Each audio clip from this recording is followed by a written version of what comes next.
Welcome to 5-minute summaries. Today we will be dealing with M Forster.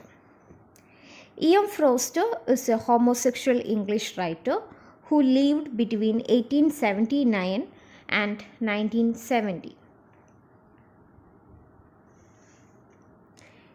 He was an essayist and librettist, and he normally wrote about class differences and hypocrisy of the English people. The popular phrase for which M Forster is famous is "only connect." This phrase occurs in his novel Howard's End. This phrase means that people can only escape from the problems they are facing in the day-to-day life only by keeping in relationship with other people or only by the support of other people.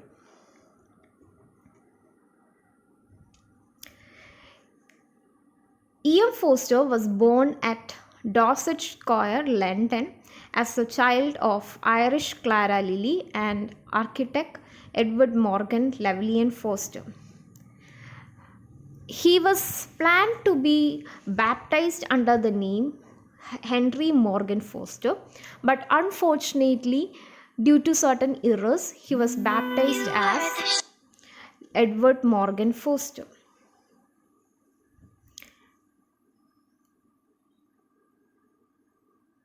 Forster's family members are actually part of Calfam sect, which is a social group within the Church of England.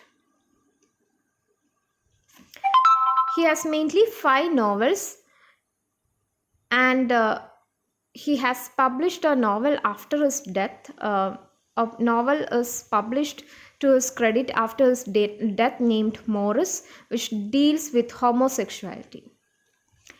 And he had an incomplete novel. It's entitled Arctic Summer.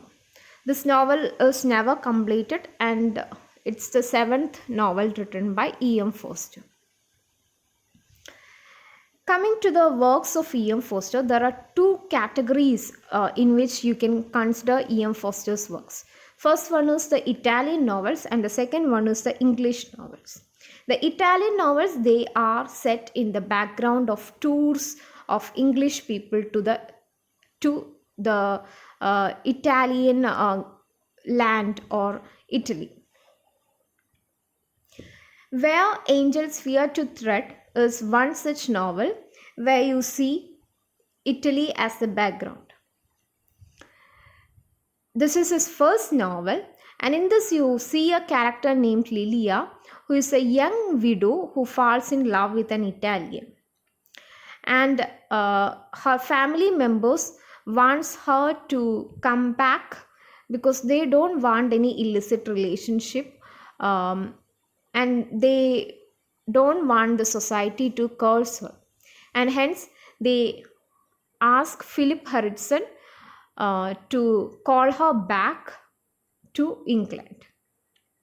This is very similar to Henry James' work, The Ambassadors, where Lambert Struther has a similar mission of retrieving a lady from another place. This was filmed by Charles Sturridge. The second work of M Forster is The Longest Journey, which is published in 1907. This is an inverted Bildungsroman which follows the lame Ricky Elliot from Cambridge. He is a struggling writer and who later becomes a schoolmaster. He is married to a lady called Agnes Pembroke, but the marriage is not something worth. Then there is another character in this novel. It's Stephen Bonham, who is half brother of Ricky.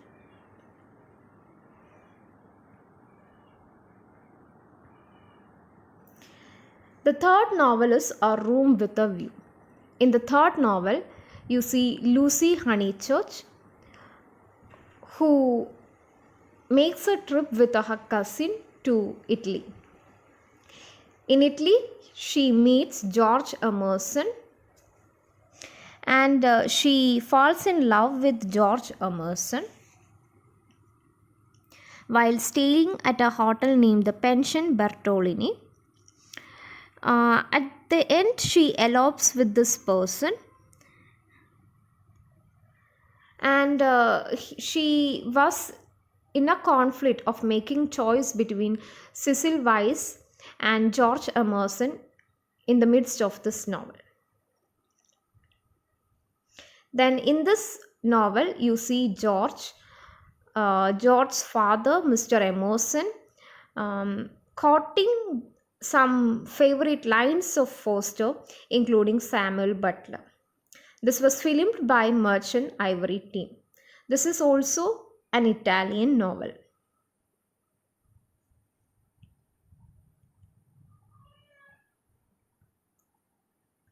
Next novel is Howard's End. This novel is concerned with the different groups within the Edwardian middle class. It has the Skelkes, Wilcoxes, and the Bass. The Skelagels are bohemian intellectuals. They are very similar to the Bloomsbury group. Then there are Wilcoxes, who are thoughtless plutocrats.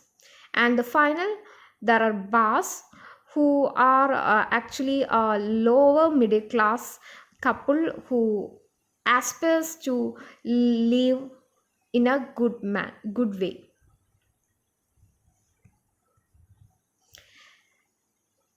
The next major work of M Forster is,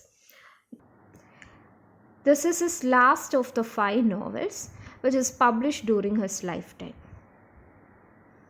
The story is set in Chandrapur, and this novel portrays the relationship of East and West seen through the lens of India in the later days of British Raj. There is a surgeon character, Dr. Assis, and he meets Mrs. Moore and the daughter-in-law of Mrs. Moore, Miss Adela Quested.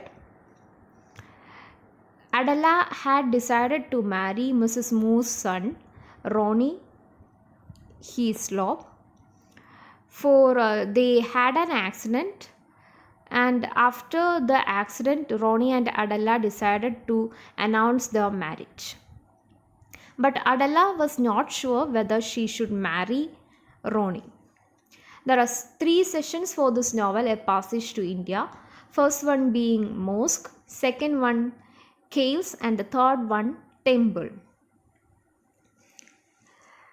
A small gathering of people including Dr. Assis, Mrs. Moore, Adela Quested, Professor Godbold, and Cyril Fielding, they decided to go on a trip to the Maravar caves.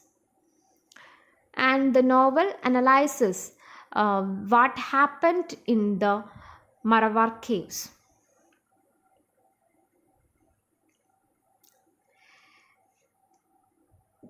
Professor Godbold and Cyril cannot be on time for the train, and Dr. Assis had to move on with the ladies Mrs. Moore and Adela Quested. Mrs. Moore, after reaching the caves, she was frightened on hearing echo sounds and she left the place. And Adela, she accused Dr. Assis of having molested her.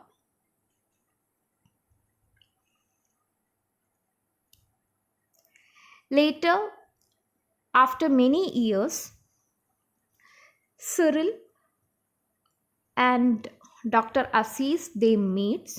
Cyril was in support of Adela Quested, and this was what Dr. Assis thought, and hence he was not supporting Cyril, and he never wanted to make any friendship with Cyril. But after they meet, they understood that things had happened in the wrong way, and Dr. Assis had not done any wrong, and though they wanted to be together, Cyril and Dr. Assis, though they wanted to be together, they cannot be together because they are from different religion. This novel has a reference to Ahmad Ali and his Tulite in Delhi